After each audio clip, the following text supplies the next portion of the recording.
Hello friends, welcome to my new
glucose है वो भी डिक्रीज हो जाएगा और कीटोन बॉडीज जो हैं वो भी लॉस हो जाएंगे और यूरिन में क्रिस्टल का फॉर्मेशन होने लगेगा। इसके अलावा यूरिन में जितने भी सेलुलर एलिमेंट्स होंगे जैसे कि आरबीसी, डब्ल्यूबीसी या फिर एपिथेलियल सेल्स, ये सारे रप्चर और डैमेज हो जाएंगे और यूरिन में इन सब चेंजेस होने की वजह से हमें करेक्ट रिजल्ट्स नहीं मिल पाएंगे। सो सैंपल कलेक्ट होने के विदिन 2 आवर्स में हमें यूरिन को प्रोसेस कर देना चाहिए, ठीक है। इन केस अगर हम प्रोसेस नहीं कर पा रहे हैं, डिले हो रहा है, तो फिर हमें यूरिन के सैंपल को रेफ्रिजरेटर में रख देना चाहिए।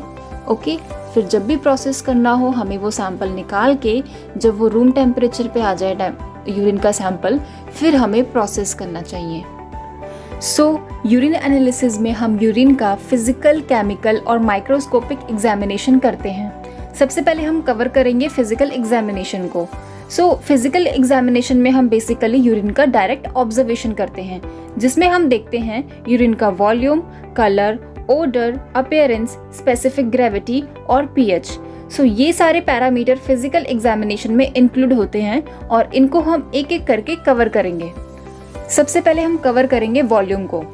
वैसे तो एक नॉर्मल एडल्ट में जो यूरिनरी आउटपुट होता है 24 आवर्स में वो 800 टू 2000 ml होता है 24 आवर में। ओके, बाकी जो यूरिन का वॉल्यूम है वो डिपेंड करता है कि आपने कितना फ्लूइड जो है वो इनटेक किया है, क्लाइमेट कैसा है, ये सारी चीज़ें भी वेरी करती है।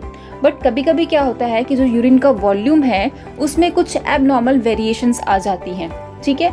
कुछ कंडीशंस होती हैं, जैसे कि अगर किसी पेशेंट का जो यूरिनरी वॉल्यूम है वो 24 आवर में 2000 ml से भी ज़्यादा हो रहा है, मतलब वो पर डे 2 लीटर से भी ज़्यादा यूरिनेट कर रहा है, तो इस कंडीशन को हम बोलेंगे पॉलीयूरिया। जैसे कि अगर किसी को डायबिटीज़ मेलाइटस है, डायबिटीज़ इंसिपिडस है, या फिर किसी ने बहुत ज़्यादा वाटर का इंजेक्शन कर लिया है, तो इस केसेस में हमें पॉलीयूरिया की कंडीशन देखने को मिलती है। नेक्स्ट, अगर किसी का यूरिनरी वॉल्यूम जो है वो 24 आवर्स में 400 ml या फिर उससे भी कम हो जाए, यानी कि पर डे अगर कोई 400 ml या फिर उससे भी कम यूरिनेट कर रहा है, तो इस कंडीशन को हम बोलेंगे ओलिगोयूरिया, ठीक है। तो बेसिकली अगर किसी को फीवर है या फिर किसी को डिहाइड्रेशन हो गया, शॉक हो गया, या फिर अगर एक्यूट ग्लोमेरुलोनेफ्राइटिस की कंडीशन में हमें ओलिगोयूरिया देखने को मिलता है। नेक्स्ट है, अगर किसी का यूरिनरी वॉल्यूम जो है वो 24 आवर्स में 100 ml या फिर उससे भी कम है, ठीक है, मतलब पर डे में वो 100 ml या फिर उससे भी कम यूरिनेट कर रहा है या फिर कम्प्लीटली निल है, तो इस कंडीशन को हम बोलेंगे एन्यूरिया। ये बहुत सीरियस कंडीशन होती है। बेसिकली देखा गया है सीवियर शॉक के केसेस में, या यूरिनरी ट्रैक्ट में ऑब्स्ट्रक्शन हो गया है, या फिर कंप्लीट रिनल शटडाउन के केसेस में हमें एन्यूरिया की कंडीशन देखने को मिलती है। और एक कंडीशन होती है नॉक्चूरिया। अगर कोई रात में बहुत ज़्यादा यूरिनेट करता है, फ्रिक्वेंटली 2-3 बार यूरिनेट करने जा रहा है रात में, तो इस कंडीशन को हम बोलते हैं नॉक्चूरिया। तो अगर कोई बहुत ज़्यादा फ्लूइड इनटेक कर लेता है, या फिर स्लीपिंग डिसऑर्डर है अगर किसी को, या फिर किसी के ब्लैडर में ऑब्स्ट्रक्शन है, तो इन केसेस में नॉक्चूरिया की कंडीशन देखने को मिलती है। नेक्स्ट जो पैरामीटर है यूरिन के फिजिकल एग्जामिनेशन का, वो है कलर। कलर भी हमें यूरिन के बारे में काफ़ी कुछ इन्फॉर्मेशन देता है। ठीक है, यूरिन का जो नॉर्मल कलर होता है वो होता है pale yellow due to the pigment of urochrome. हमारी बॉडी के अंदर जो रेड ब्लड सेल्स के अंदर जो हीमोग्लोबिन होता है, जब उसका ब्रेकडाउन होता है तो यूरोक्रोम पिगमेंट प्रोड्यूस होता है, और इसी पिगमेंट की वजह से हमारे यूरिन का जो कलर है वो पेल येलो होता है। इसके अलावा अगर यूरिन का कलर कलरलेस है, यानी कि क्लियर है, ट्रांसपेरेंट है, इसका मतलब बहुत ज़्यादा फ्लूइड इनटेक किया गया है। ठीक है, इसकी वजह से जो यूरिन है वो बहुत डाइल्यूट फॉर्म में है। इसके अलावा अगर किसी को डायबिटीज़ मेलाइटस है या फिर डायबिटीज़ इंसिपिडस है, तो उस केस में भी यूरिन का जो कलर है वो कलरलेस हो जाता है। बट अगर आपने लार्ज अमाउंट में वाटर कंज्यूम नहीं किया है, फिर भी आपका यूरिन जो है वो एकदम क्लियर है, कलरलेस आ रहा है, तो फिर ये इंडिकेट करता है कि आपके लीवर में कुछ प्रॉब्लम है। देखा गया है कि लीवर सिरोसिस के केसेस में या फिर वायरल हेपेटाइटिस के केसेस में यूरिन का जो कलर है वो कलरलेस हो जाता है। नेक्स्ट, अगर किसी के यूरिन का कलर डार्क येलो है, तो इसका मतलब यूरिन जो है वो मोर कंसंट्रेटेड है।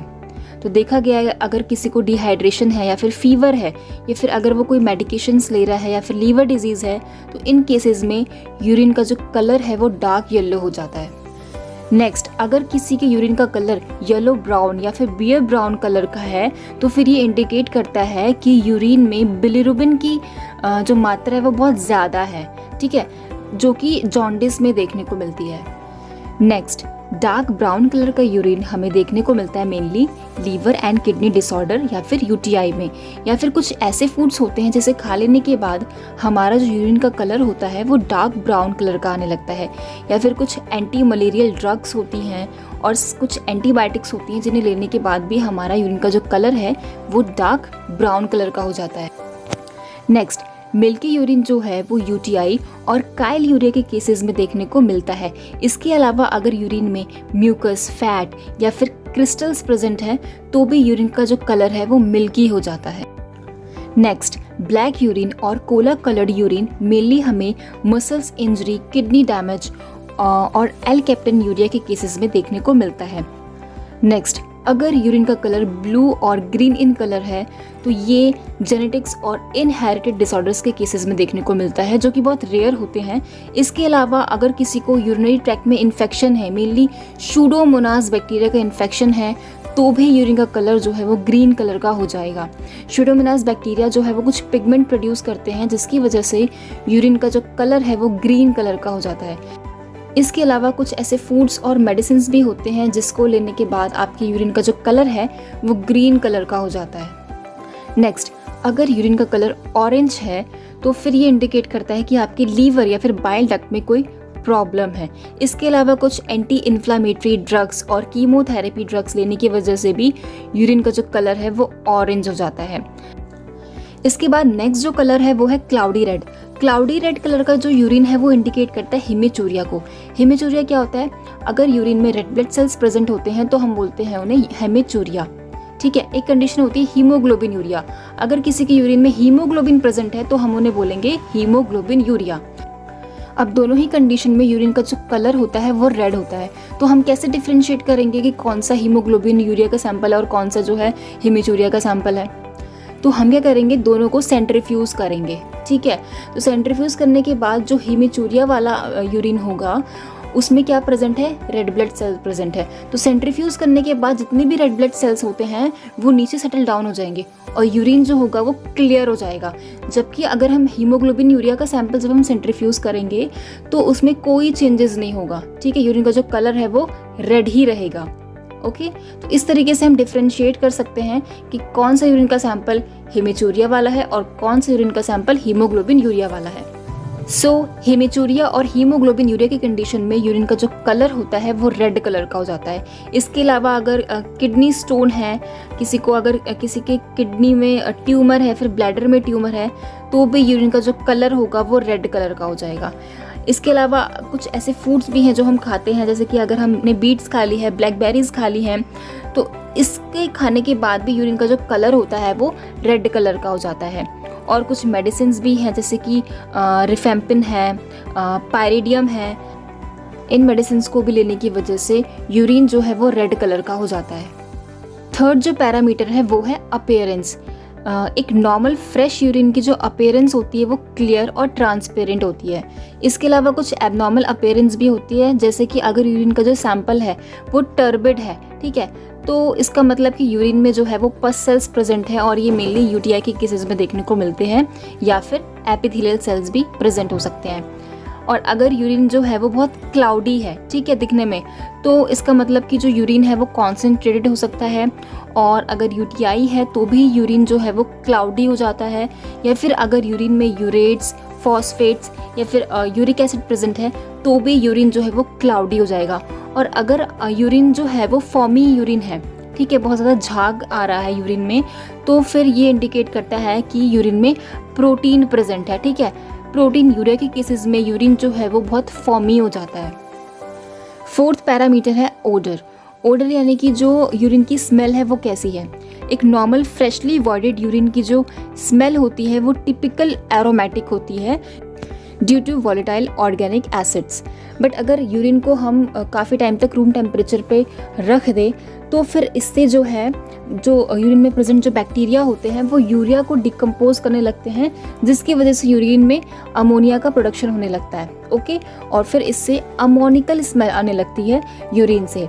इसके अलावा कुछ और भी एबनॉर्मल ओडर्स हैं, जैसे कि अगर यूरिन से फ्रूटी स्मेल आ रही है तो फिर ये मोस्टली देखा गया है कीटो एसिडोसिस के केसेस में, या फिर स्टार्वेशन और डायबिटीज़ के केसेस में यूरिन की जो स्मेल होती है वो फ्रूटी हो जाती है, ओके। इसके अलावा अगर यूरिन की फिशी जैसी स्मेल है तो ये अगर किसी को यूरिनरी ट्रैक्ट में प्रोटियस बैक्टीरिया का इन्फेक्शन हुआ है तो फिशी जैसी स्मेल आने लगती है। और फिनाइल कीटोन्यूरिया के केसेस में यूरिन की जो स्मेल है वो माउसी और मस्टी जैसी हो जाती है। इसके अलावा बैक्टीरियल इन्फेक्शन या फिर लीवर डिजीज़ है तो इस केसेस में भी यूरिया की जो स्मेल है वो अमोनिकल हो जाती है। इसके अलावा फिजिकल एग्जामिनेशन में अभी 2 पैरामीटर्स बचे हुए हैं, स्पेसिफिक ग्रेविटी और पीएच, और इसको मैंने अपनी नेक्स्ट वीडियो में डिटेल में कवर किया है। अगर आपको मेरी वीडियो देखनी है तो आप मेरे चैनल पर जाके वो वीडियो देख सकते हैं।